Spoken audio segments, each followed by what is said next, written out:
I got a from dailysignal.com. I think they picked this up from something that Porter Davis shared. Americans have almost entirely forgotten their history. And my comment was, if Americans haven't been taught their history, thank a public school teacher. Because, you know, during the school teacher strike, if you could get a ham sandwich, you were supposed to thank a school teacher. And if you got an electrician that worked on your house, thank a school teacher. So it doesn't matter what happens. It's all because of the school teacher. There was no learning before public schools. Before the public schools. I learned my trade outside of school. I never got trained in school. Well, there you go. That's why you're making it today. That's why you cause all these electrical fires every single day. And I'm leading to a question for the Davids, but the idea here is this, the concept that if the public schools are going to take credit for anything good that happens out there, then they're going to have to take the other side of the They're going to have to take the other side of the ledger. Look at these minority history months. We'll talk about this. So I want to talk about all these great achievements in Black history. Okay, there are some. That's fine. But this is their paradigm. They never want to talk about the bad. They always want to talk about the good in their pet issues. Like, well, no one wants. Well, you know, you don't hear about 2% of the population causing 50% of the violent crimes in Black history. Do you hear about that? No, you don't. You just hear about, wow, you know, this guy created peanut butter. That's awesome. If you wonder why 2% of the children drop out of high school, thank a school teacher. I think it was in '94. It was in February. They were talking about on Saturday Night Live that it's Black History Month. And they showed some of the people that were in the news, and they posted up O.J. Simpson happened on a slow Bronco chase, and then Michael Jackson is accused of pedophilia, and finally the guy says, you know, maybe we just dropped the subject this year. That's when SNL was funny. Yes! Yes! I didn't even see that. That's great. Yes! Because they were joking. They were awesome. That's funny. What happened? So I've got a question, because now Carolyn, she is much like Martha, but Carolyn said, no, Tom, thank the government. Teachers only teach what they're given by the government to teach. This reminded me of Oldham talking about the policeman saying, look, I'm going to infringe upon you, but it ain't me. I don't make the laws. So I got a question for the Davids. When should the moral obligation of the teacher rise above the immoral instruction of the state? Boys? Where they weigh out how much they like to get paid versus other things. So what I'm saying is, because Carolyn is telling me, if the teachers are told don't teach the Constitution, then they just don't. Yeah. And my point, because I brought up, you know, that's like Oklahoma teacher arrested for sex, Oklahoma teacher arrested for sex, Oklahoma teacher strike, Oklahoma teacher arrested for sex. So Carolyn says that the teachers only do what the government wants them to do, which is clearly not true. The teachers do whatever they want. In fact, I had a second grade teacher for my oldest daughter who told us this: I use phonics because, shh, it works. She was afraid of getting fired by using phonics because it works. Right. So the problem is... Did you say she was hooked on it? I know I am. If the teachers are unwilling to teach constitutionality, then we lose it where the teachers are, not where the government tells the teachers. If the government tells the Nazi to gas the children, Well, They have to. The problem is that we need to look at this, open your eyes, because I'm going to say something that's going to tee off a lot of people. He is traveling. And that is that you are asking a socialist to teach non-socialist principles. Boom. And that's never going to happen. Yeah. Okay, now mind you, there are conservative socialists in the teaching profession, but every single public school teacher is a socialist. Unfortunately, Carolyn and I told you, stop and that. think about it. they promote socialism. They act as socialists. They are a socialist. Let me ask you this. The guy who drives the snowplow for the city street department, is he a socialist? Is the policeman? What makes the school teacher as a government employee a socialist where the others are? David. How can the Jews get reparations? Can you answer that, Tom? Who can answer I know that? I'll be wrong, but I'm telling you that the worker of the snowplow is only doing a process. He's not teaching and implementing psychology. That's not not teaching. Actually. That's I knew I'd be one thing, wrong. but that's I not. just took a But that's shot. not it. No. Sorry, Horchak. No. What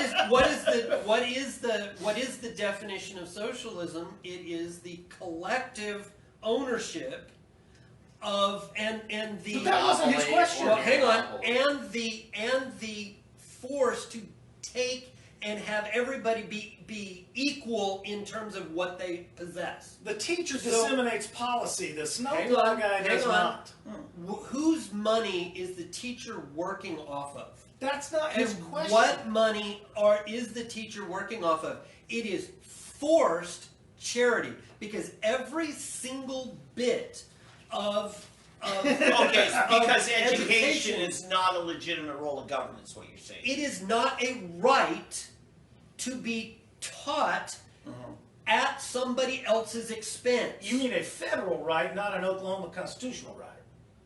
Rights are rights. They See, belong to No, us. it's Oklahoma Constitution. I've learned from you. Yeah, but the Oklahoma okay, Constitution. he's speaking says- rights much broader and more That's basic why I said what I than said. constitutional rights. He's talking about natural rights, right? Which are constitutional because they've been codified.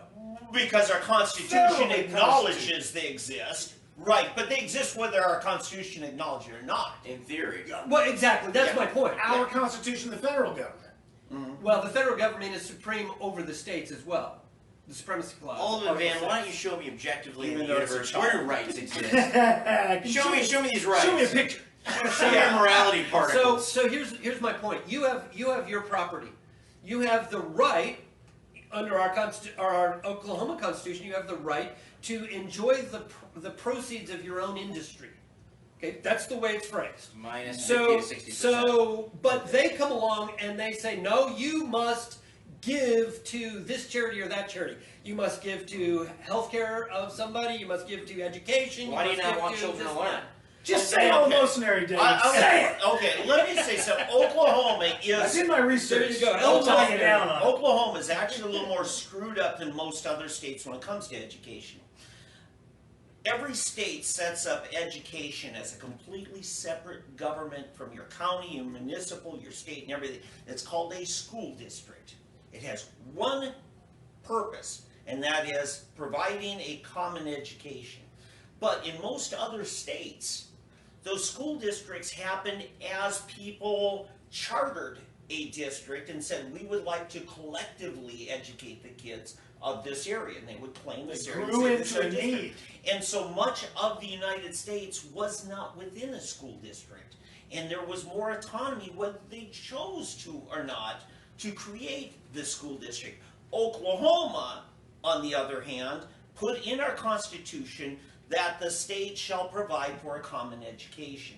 Most states don't have that clause. And we were a progressive socialist Very much. foundation. Exactly. And we came in during Woodrow Wilson era style. Yeah. The whole concept. Theodore Roosevelt, The, yeah. the right. whole public Right. education thing was coming up. Yeah, Roosevelt was just Wilson light. He was getting us ready Yeah. for Is Wilson. controlling, right. also We were Roosevelt ahead. is government controlling industry, and you see it in public schooling. It's either a complete or near complete monopoly in education.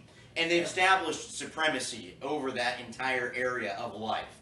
That's what makes it socialistic. Well, Yeah. truancy law. If you are homeschooling, you have to follow certain guidelines that they set. Yeah. I think that's what makes it. Now, I want to say this, because, there are a couple of good things in that the state of Oklahoma has the strongest language in our Constitution to support homeschooling. So there is that good thing. That's why I'm here. Yes, but aside from that, Good enough. again, in most states, a family could say, no, we don't want to be a part of a school district. We will handle the education of our own kids.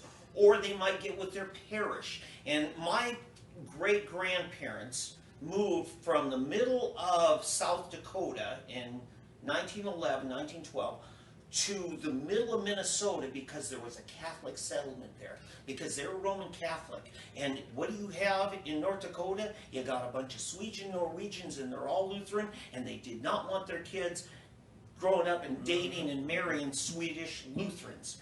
So they moved to a Catholic settlement.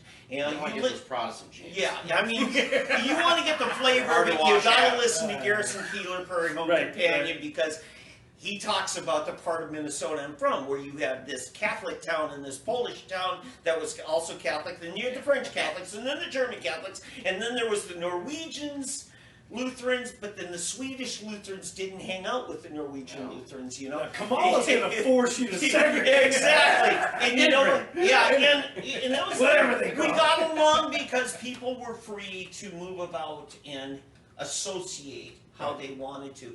But we've got a problem here because our state, and Oklahoma's really gotten bad about this.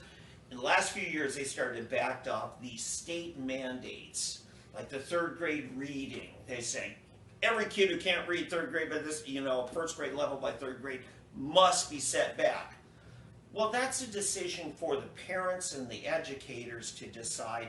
Our state finally backed off of that. We had a number of things where our state, because we're paying the bill, our state feels the moral authority to set the rules. Well, and that it's one of the things that you can tell that something is truly unconstitutional because there will always be a fight around it. Mm-hmm.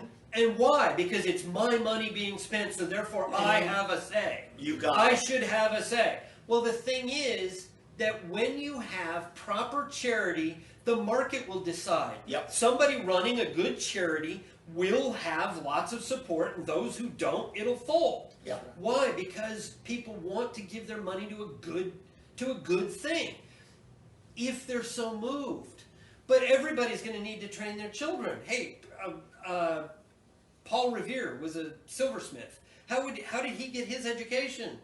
From a silversmith. Yeah. He was what's it called? Paid for by money set aside by the Stamp Act at the behest of King George. He was taught how to form silver. Yeah. By the way, until about